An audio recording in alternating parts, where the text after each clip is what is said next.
నమస్కారం అండి. మహాభారతంలో నేడు 83వ అధ్యాయము, అంశము ఎరువు తెచ్చిన కవచంతో యుద్ధంలో దుర్యోధనుడు. వినిపిస్తున్నది మీ విజయభాస్కర్. అర్జునుడి విజయ వార్తలను వింటున్న ధృతరాష్ట్రుడు సంజయుని ఉద్దేశించి, ఓ సంజయ, శ్రీకృష్ణుడు సంధి చేసుకోవడం కోసం నాడు హస్తినాపురానికి వచ్చినప్పుడు ఇది సమయమని, సంధి చేసుకోవాలని నేను దుర్యోధనుడికి చెప్పాను. తన పిన్న తండ్రి సంతానమైన పాండవులతో సంధి చేసుకోవాలని కోరాను. కృష్ణుడు మనకు మంచి చేయడానికే వచ్చాడు. అతడి సలహాని తోసిపుచ్చకు అన్నాను. కానీ దుర్యోధనుడు లక్ష్య పెట్టలేదు. కర్ణుడు, దుశ్శాసనుడు తనకు చెప్పిన మాటలను, సలహాలను పెడచెవిని పెట్టాడు. అలాగే భీష్ముడు, భూరిశ్రవణుడు, కృపుడు ఇంకా ఇతరులు యుద్ధం వద్దని చెప్పారు. కానీ నా మూర్ఖపు కొడుకు వినలేదు. ఫలితం యుద్ధానికి దారితీసింది అని ధృతరాష్ట్రుడు విలపిస్తూ సంజయుడితో అన్నాడు. ఇప్పుడు నీ పాశ్చాత్తాప వాక్యాల వల్ల ప్రయోజనమేమిటి రాజా? ప్రాణప్రదమైన నీరంతా ఉపయోగపడకుండా ప్రవహించిపోయింది. నీవిప్పుడు ఆ నీరు వెళ్ళిన ఛిద్రాలను పూడ్చదల్చావు. కుంతి కుమారుడు జూదమాడకుండా నీవెందుకు ఆపలేదు? అప్పుడే నీవు పద్ధతిగా వ్యవహరించి ఉంటే ఈ దారుణ విషాదానికి అవకాశం లేకుండా పోయేది. నీ స్వతసిద్ధమైన అభిప్రాయాన్ని వ్యతిరేకించి నీవే కర్ణ శకునిలను అనుసరించావు. యుధిష్ఠరుడు, ద్రోణుడు ఇదివరకు నీ పట్ల ఉంచిన గౌరవంతో ఇప్పుడు లేరు. నీ ధర్మ ప్రవర్తనం, న్యాయం, నీతి అనేవి అంతరంగికంగా నీకు యథార్థంగా లేవని, పైకి అవి ఉన్నట్లు నటిస్తున్నావని శ్రీకృష్ణుడు భావిస్తున్నాడు. శూరులు, వీరులు చేయదగినంత కౌరవులు చేస్తున్నారు. కానీ అర్జునుడు, కృష్ణుడు, సాత్యకి, భీముడు వంటి వీరుల బాణాలు ఎదుర్కొనేందుకు వారికి శక్తి లేదు. దుర్యోధనుడు తన శక్తి ఉన్నంత వరకు యుద్ధం చేస్తూనే ఉన్నాడు. తనకున్న ప్రతాపాన్నంతా ఉపయోగిస్తూనే ఉన్నాడు. నీవిప్పుడు అతనికి సహాయం చేస్తున్న విశ్వాసం గల సైనికులను నిందించడం తగదు అన్నాడు. ధృతరాష్ట్రుడు అందుకుంటూ, ప్రియమైన సంజయ, నేను చేయాల్సిన పనిని చేయలేదని ఒప్పుకుంటాను. నీవు చెప్పింది యథార్థమే. ఎవరైనా అదృష్ట మార్గాన్ని మార్చలేరు. ఏమి జరిగిందో చెప్పు, అంతా చెప్పు. ఈ చెప్పేది సహించరానిదైనా సరే చెప్పు అంటూ ధృతరాష్ట్రుడు తీవ్రంగా దుఃఖించడం మొదలుపెట్టాడు. ధృతరాష్ట్రుడు కోరిన విధంగా సంజయుడు చెప్పసాగాడు. సింధురాజు సమీపానికి అర్జునుడి రథం నిరాటంకంగా జయప్రదంగా వెళ్ళడం చూసి దుర్యోధనుడు ఎక్కువగా పరితపిస్తున్నాడు. అతడు ద్రోణుడి వైపుకు వేగంగా వెళ్ళాడు. అప్పుడు దుర్యోధనుడు ద్రోణుణ్ణి ఉద్దేశించి ఇలా అన్నాడు. అర్జునుడు కౌరవ మహాసైన్యాన్ని ఛేదించి జయద్రథుడి స్థానాన్ని సమీపిస్తున్నాడు. మన తొట్టుపాటును, ఓటమిని చూసి సింధురాజుకు రక్షణ కల్పిస్తున్న మన యోధులు తప్పక అధైర్యపడేవారు. నిన్ను దాటి అర్జునుడు రావడం అర్జునుడికి చేతగాని పనేని వారందరూ నమ్ముతున్నారు. ఇప్పుడు అది అవాస్తవమైనది. నీ కళ్ళ ముందు నుంచే ముందుకు వెళ్ళాడు. అతన్ని ఆపడానికి ఏమీ చేయలేదు. నిశ్చయంగా నీవు పాండవులకు సహాయం చేయడానికే ఉన్నట్లే అనిపిస్తోంది. నా మనస్సును ఎంతో క్షోభకు గురి చేస్తున్నావు. నేను నీకు ఏమైనా అపచారం చేశానా? మరి నన్నెందుకు నాశనం చేస్తున్నావు? నువ్వు ఇలా చేస్తున్నావని నాకు ముందే తెలిసి ఉంటే జయద్రథుణ్ణి అక్కడ ఉండమని నేను కోరేవాడినే కాదు.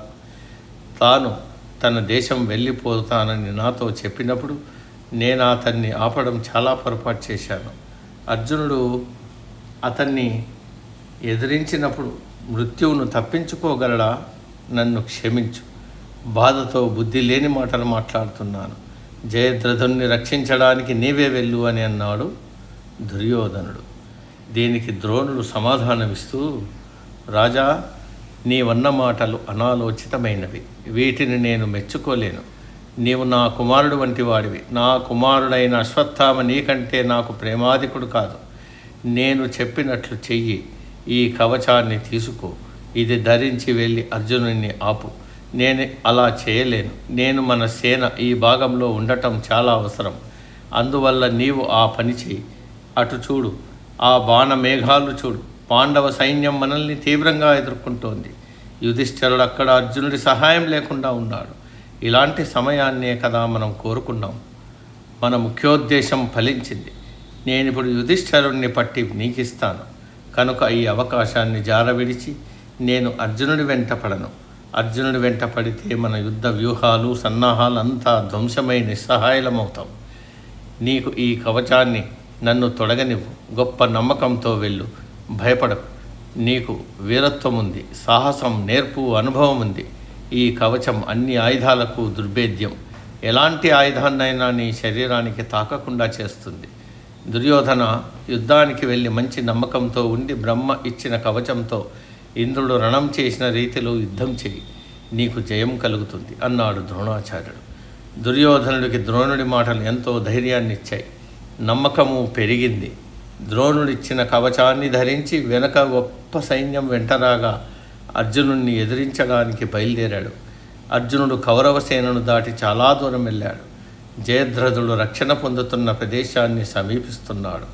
తన గుర్రాలు కొంత అలసిపోయాయని శ్రీకృష్ణుడు రథాన్ని నిలువరించాడు. ఇక గుర్రాలను రథాన్నించి విప్పే తరుణంలో హఠాత్తుగా వింద అన్నదమ్ములు వచ్చి అర్జునుడిని ఎదిరించారు. అర్జునుడు వారి సైన్యాన్ని ఎదుర్కొని ఓడించాడు. ఆ తరువాత కృష్ణుడు గుర్రాలను రథం నుంచి విప్పాడు. అవి సమీపంలో ఉన్న బురదలో పొర్లాయి.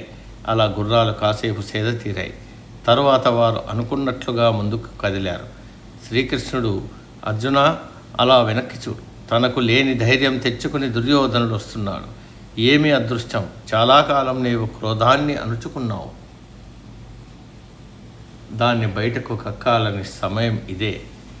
ఇంత పెద్ద విషాదానికి కారణమైన ఆ మనిషి నీ చేతికి చిక్కబోతున్నాడు. అయితే అతడు గొప్ప విలుకాడని, ధనుర్విద్యలో ఆరితేరినవాడని, సూక్ష్మదృష్టి కలిగిన బలవంతుడైన యోధుడని జ్ఞాపకముంచుకు అని శ్రీకృష్ణుడు దుర్యోధనుడి గురించి అర్జునుడికి హితవు పలికాడు. దుర్యోధనుడు నిర్భయుడై కృష్ణార్జునులను సమీపించాడు. వారిని ఉద్దేశించి దుర్యోధనుడు, అర్జున, నీవు గొప్ప ప్రతిభ గల కార్యాలు చేశావని అందరూ చెప్తుంటారు, కానీ నేనేవీ చూడలేదు. ఇప్పుడు నీ ధైర్యాన్ని, నేర్పును, కీర్తిని నన్ను చూడనివ్వు అంటూ యుద్ధం ఆరంభించాడు. అర్జునుడు దుర్యోధనుడి మధ్య పోరు భయంకరంగా సాగుతుంది. కృష్ణుడు ఒకంత ఆశ్చర్యచకితుడయ్యాడు. అర్జునుడిని ఉద్దేశించి, పార్థ, నాకు ఆశ్చర్యం కలుగుతోంది.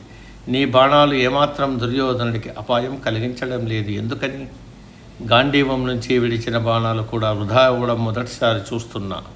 ఇదేదో వింతగా ఉంది. నీ ఆయుధాల శక్తి తగ్గిందా? నీ బాణాలు దుర్యోధనుడికి తాకి అతడికి గుచ్చుకోకుండా కింద పడిపోతున్నాయి ఏమిటి? ఇదో గొప్ప వింతగా ఊహించరానిదై ఉంది అన్నాడు. అర్జునుడు నవ్వి, నాకు బోధపడింది. అతడు మంత్రపూతగల కవచం ధరించి వచ్చాడు. ద్రోణాచార్యుల వారు ఈ కవచం గురించి గతంలో నాకు చెప్పారు. అదే ఇది. దాన్ని ధరించి వచ్చాడు. నీవు ఇప్పుడు కొంత ఆశ్చర్యాన్ని చూస్తావు అంటూ దుర్యోధనుడిపైకి బాణాలు విడవడం ప్రారంభించాడు. మొదటిగా దుర్యోధనుడి రథాన్ని, సారథిని, గుర్రాలను లేకుండా చేశాడు. తర్వాత మరో బాణంతో దుర్యోధనుడి ధనస్సును విరగ్గొట్టాడు. ఆ విధంగా దుర్యోధనుడు పూర్తిగా నిరాయుధయుడయ్యాడు. కవచం ధరించిన చోట సూదుల వంటి బాణాలను విడిచాడు. అవి గుచ్చుకొని దుర్యోధనుడు బాధను భరించలేకపోయాడు. అంతే, వెనుదిరిగి పారిపోయాడు. ఇలా దుర్యోధనుడు ఓడిపోవడంతో శ్రీకృష్ణుడు తన పాంచజన్యాన్ని పూరించాడు. దీనితో జయద్రథుడి సైన్యంలో ఆందోళన కలిగింది. అతన్ని చుట్టూ ఉన్న వీరులు ఆశ్చర్యపడ్డారు. తక్షణమే వారు రథాలపై సిద్ధంగా ఉన్నారు. భూరిశ్రవణుడు, చేలుడు, కర్ణుడు, వృషసేనుడు, కృపుడు, శల్యుడు, అశ్వత్థామ, జయద్రథుడు, ఈ 8 మంది వారి వారి సేనలతో అర్జునుడిని ఎదుర్కొన్నారు. నేటికి సమాప్తం. సర్వే జన సుఖినో భవంతు.